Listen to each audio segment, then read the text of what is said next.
কুড়িগ্রাম জেলা যুবদলের সভাপতি মরহুম রায়হান কবিরের জানাজা নামাজ বা জোহুর অনুষ্ঠিত হয় আলিয়া মাদ্রাসা প্রাঙ্গণে। জানাজার নামাজ অনুষ্ঠিত মানুষের স্রোতে, ভালোবাসা আর শ্রদ্ধায় শেষ বিদায় জানাতে ছুটে এসেছিলেন দলমত নির্বিশেষে সর্বস্তরের মানুষ। জানাজার নামাজ শেষে কেন্দ্রীয় কবরস্থানে দাফন শেষে দোয়া অনুষ্ঠিত হয়। মোহাম্মদ জাফর আহমেদ, কুড়িগ্রাম জেলা, বিজয় ২৪ টিভি।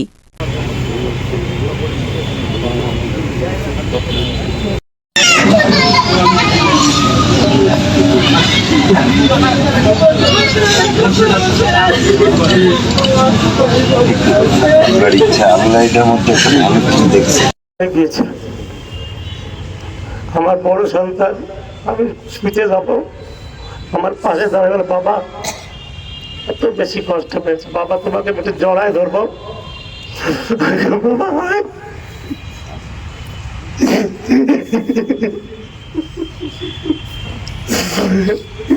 প্রত্যেকে মৃত্যুবরণ করবো, এই সময় আমাদেরকে চলে যাবে ভাবতে পারিনি। সর্বশেষ ২৪ তারিখে ওর সাথে রাতে আমার টাকায় আগে অনেক রাত পর্যন্ত আমরা যেখানে থাকবো এত বেশি ভালোবাসে। অসুস্থ ওকে দোস্ত যেখানে থাকবি আমি একটু দেখে আসি, তুই থাকতে পারবি কিনা।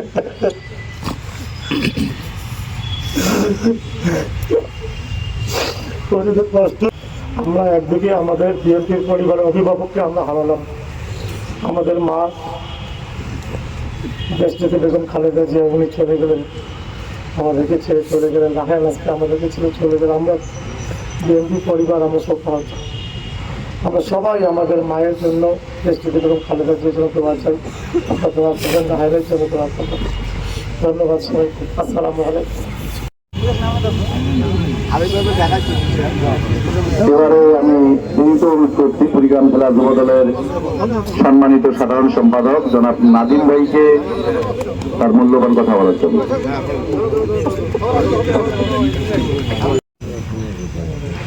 এখানে এই মাঠে রাজনৈতিক দল সমূহ, সামাজিক সংগঠন এবং আমাদের বিএনপির নেতৃবৃন্দ এবং কর্মীবৃন্দ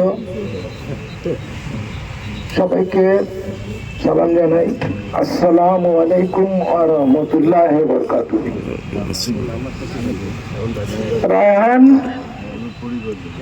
আমাদের দলে যদিও যুবদল করতো, যুবদলের সভাপতি, কিন্তু বিএনপির আমরা যেমন ৫-৭ জন নীতি নির্ধারক, তেমনি সেও একজন এবং তার সেক্রেটারিও একজন। সেই দিক থেকে যদি আমরা বলি, আমরা আমাদের সংগঠনের একটি অঙ্গ, আমাদের কর্তব্য। আপনারা সবাই জানেন যে আমাদের দেশনেত্রী, আমাদের মাতা বেগম খালেদা জিয়া, বিএনপির যিনি চেয়ারম্যান, উনি আজকে ভোরের দিকে উনি ইন্তেকাল করেছেন। সেই শোক আমরা রাত্রে যখন শুনেছি রায়হান মৃত্যুবরণ, আল্লাহ আমাদেরকে কিভাবে এটাকে পরীক্ষা দিচ্ছে আমরা জানি না। তবে আপনারা সবাই আজকে যারা এখানে উপস্থিত আছেন, রায়হানের আমি এখানে কোনো বেশি কথা বলবো না। ওর সম্বন্ধে, ও আমার ছোটবেলার বন্ধু।